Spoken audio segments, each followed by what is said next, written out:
ini dari MSDM Strategi. Realita dari MSDM Strategi ini yang telah berkembang selama bertahun-tahun adalah bahwa SHRM ini tetap terlalu mementingkan kepentingan bisnis dan para pemegang sahamnya. Namun, para praktisi tetap menganggap paradigma akademisi ini tidak menarik. Selanjutnya ada The Reality of Society Human Resource Management. Dasar pemikiran Society Human Resource Management adalah keuntungan yang dirasakan dari adanya dasar yang disepakati dan dipahami untuk mengembangkan dan menerapkan pendekatan manajemen sumber daya manusia yang memperhitungkan rencana dan prioritas perusahaan serta perubahan konteks di mana organisasi tersebut beroperasi. Seperti yang dikatakan oleh Dyer dan Holder 1988, Society Human Resource Management harus menyediakan kerangka kerja pemersatu yang sekaligus luas, berbasis kontingensi dan integratif. MSDM strategis adalah konsep yang memiliki kepentingan akademis tetapi kurang penting secara praktis. Hal ini hanya menjadi nyata ketika para ahli manajemen sumber daya manusia dan manajer lini bersama-sama mempraktikkan manajemen strategis dan bersama-sama mengembangkan serta mengimplementasikan strategi sumber daya manusia yang menangani kebutuhan dan masalah yang dihadapi organisasi mereka. Lalu selanjutnya adalah keterbatasan dari SHRM. Keterbatasan dari SHRM adalah bahwa SHRM ini memiliki masalah yaitu hanya mementingkan beberapa pemangku kepentingan saja, seperti pemegang saham atau pemimpin bisnis, dan kurang memperhatikan kepentingan dari pemangku kepentingan yang lain seperti karyawan.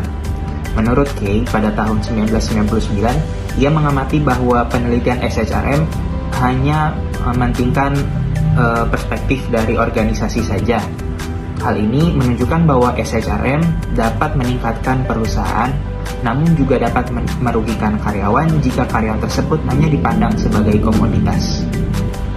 SHRM harus didasarkan pada 3 asumsi. Yang pertama yaitu SHRM harus terintegrasi secara vertikal dengan strategi bisnis.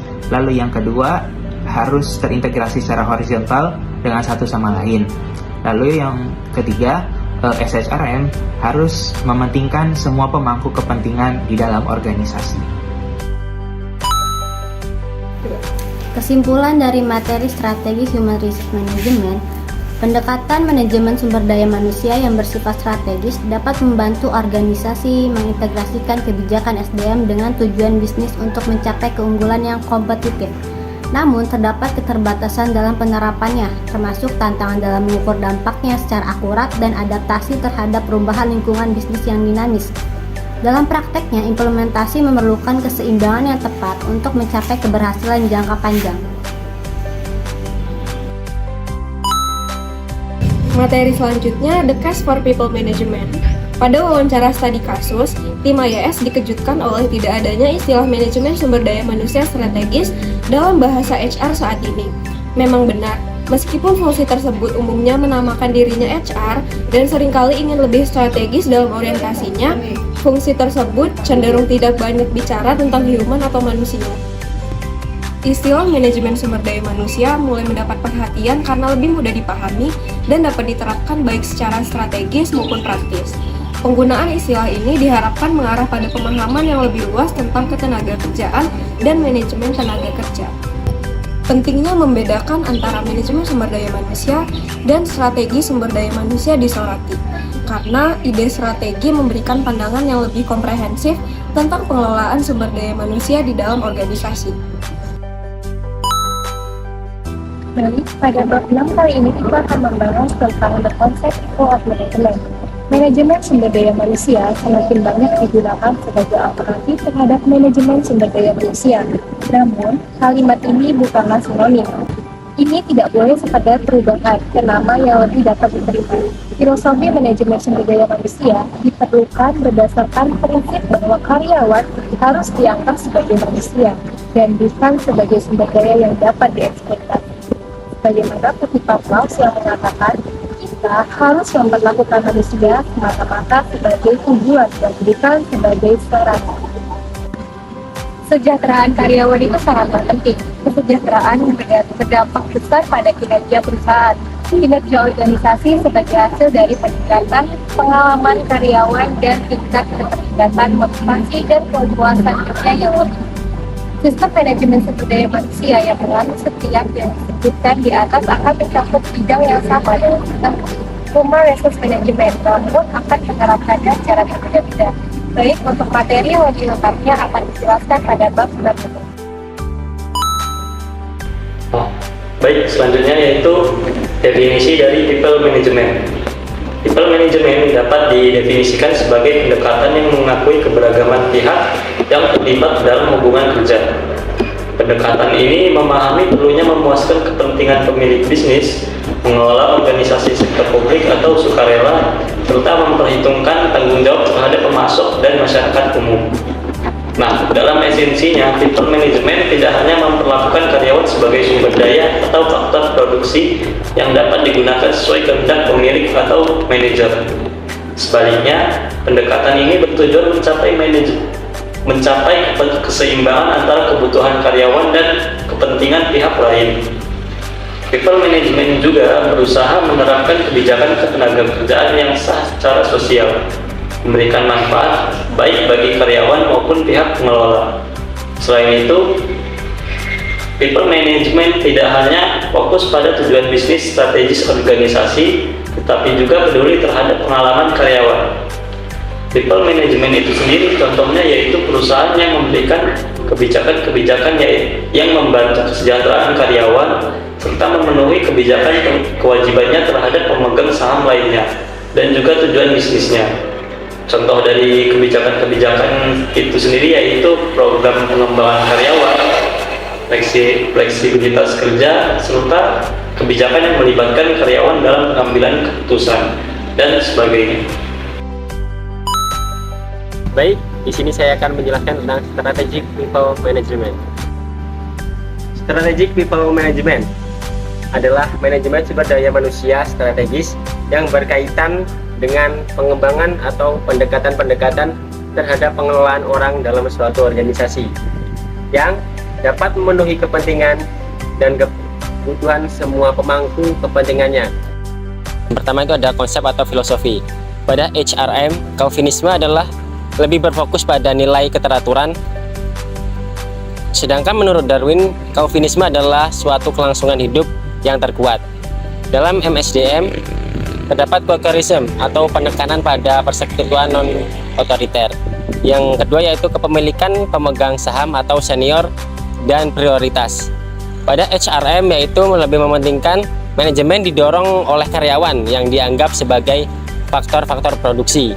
Sedangkan dalam MSDM yaitu lebih menekankan pada multi-stakeholder dengan karyawan sebagai kunci fokus pada kesejahteraan karyawan. Selanjutnya yang ketiga yaitu adalah pendekatan. Dalam HRM yaitu terdapat sebuah kata-kata yaitu tren dan selera bulan ini. Istilah ini digunakan untuk menggambarkan sesuatu yang sedang populer atau diminati secara sementara tanpa keberlanjutan jangka panjang. Sedangkan dalam MSDM yaitu lebih berbasis kepada bukti. Selanjutnya yang keempat yaitu adalah perspektif kesatuan ketenagakerjaan. Dalam HRM yaitu lebih ke hubungan pekerjaan secara legal ataupun kontrak kepatuhan recognition fokus pada pengelolaan keragaman bersama. Sedangkan dalam MSDM yaitu perspektif pluralis kontrak psikologis atau kesukarelawanan kemitraan yang memiliki keuntungan bersama, yang dalam hal ini lebih terfokuskan pada inklusi dan keberagaman semua suara karyawan. Baik, yang kelima yaitu adalah pekerjaan.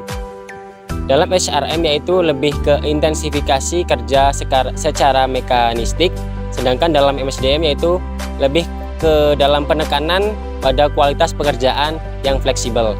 Terus yang selanjutnya yang keenam yaitu adalah pembelajaran dan pengembangan. Dalam HRM yaitu terdapat pelatihan sistematis, organisasi, atau pembelajaran melalui e-learning.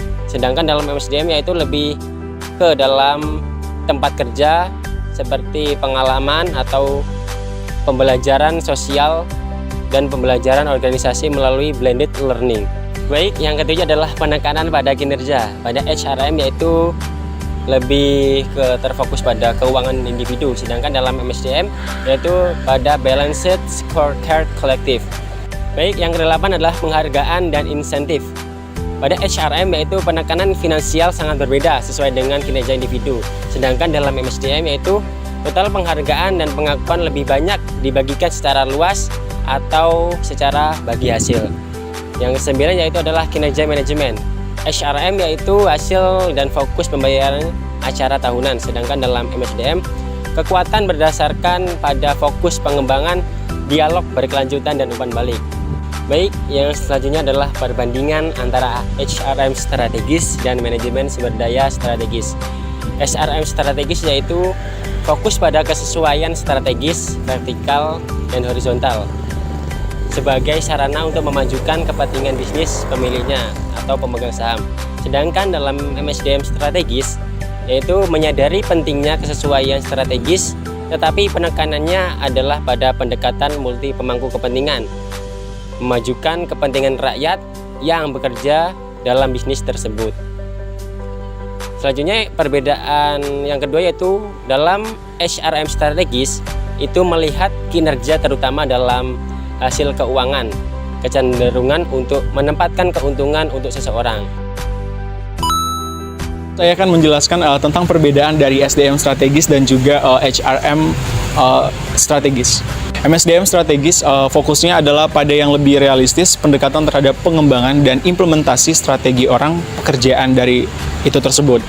Nah, kemudian ada HRM strategis, di mana HRM strategis merupakan fondasi yang paling penting. Teori adalah pandangan berbasis sumber daya. Nah, ini didukung oleh teori modal manusia. Nah, keduanya memperlakukan orang sebagai faktor produksi. Di mana hal ini berarti bahwa secara potensial mereka ada di sana untuk menjadi dieksploitasi. Nah, MSDM strategis sendiri merupakan fondasi yang paling penting. Teori adalah teori perilaku dan teori Amo, di mana teori Amo terdiri dari abilities, motivation, dan opportunities. Nah, ini merupakan kerangka kerja konseptual yang digunakan dalam sumber daya manusia untuk menjelaskan bagaimana kombinasi antara kemampuan individu atau abilities, motivasi atau motivation, dan peluang atau opportunities dapat mempengaruhi kinerja. Nah, yang pertama itu ada abilities atau kemampuan. Hal ini merujuk pada keterampilan, pengetahuan, dan keahlian teknis yang dimiliki oleh individu. Nah, kemudian kemampuan ini memainkan peran penting dalam menentukan sejauh mana individu itu dapat untuk menjalankan tugas-tugas mereka dengan efektif. Kemudian yang kedua ada motivations atau motivasi. Ini merujuk pada dorongan internal atau hasrat individu untuk mencapai tujuan atau kinerja yang tinggi. Nah, motivasi ini dapat berasal dari faktor intrinsik, di mana faktor intrinsik ini seperti dari kepuasan pekerjaan, rasa pencapaian, dan juga ada dipengaruhi juga dari faktor unsur ekstrinsik atau seperti pengakuan, insentif, dan juga finansial. Dan kemudian ada yang ketiga yaitu opportunities atau peluang. Hal ini merujuk pada kondisi atau konteks kerja yang memberikan individu peluang untuk menggunakan kemampuan dan motivasi mereka sendiri. Nah, peluang sendiri itu dapat mencakup faktor-faktor seperti dukungan dari organisasi, struktur kerja yang baik, dan lingkungan kerja yang kondusif tentunya. Dalam teori Amo, kinerja optimal dianggap terjadi ketika semua tiga elemen ini hadir dan sejalan. Dan sebuah organisasi yang memastikan individu memiliki kemampuan yang sesuai, motivasi yang tinggi, dan peluang untuk mengaplikasikan keterampilan dalam organisasi dan cenderung mencapai hasil kinerja yang lebih baik. Teori Amo sering digunakan untuk memahami dinamika sumber daya manusia dan membantu organisasi dalam merancang kebijakan-kebijakan yang tentunya mendukung dalam pengembangan karyawan, peningkatan kinerja di dalam organisasi secara keseluruhan penting. HRM strategis merupakan kinerja terlihat dari segi keuangan. Tujuannya adalah untuk meningkatkan pemegang saham nilai. Fokus konseptual pada hal-hal seperti itu sebagai pembinaan kesesuaian strategis, mengalihkan perhatian dari kebutuhan untuk mengembangkan SDM strategi yang berhasil. MSDM strategis ini merupakan kinerja yang dapat dilihat dalam istilah yang lebih luas sebagai keberhasilan dalam memenuhi kebutuhan semua pemangku kepentingan seperti karyawan juga pemegang saham. Nah, hal ini juga termasuk dalam pemasok dan komunitas. Fokusnya lebih pada kepraktisan strategi orang dari apa yang perlu dilakukan untuk mencapai hasil yang efektif. Dan juga diperlukan suatu strategi untuk mengimplementasikan dari kinerja para karyawan tersebut.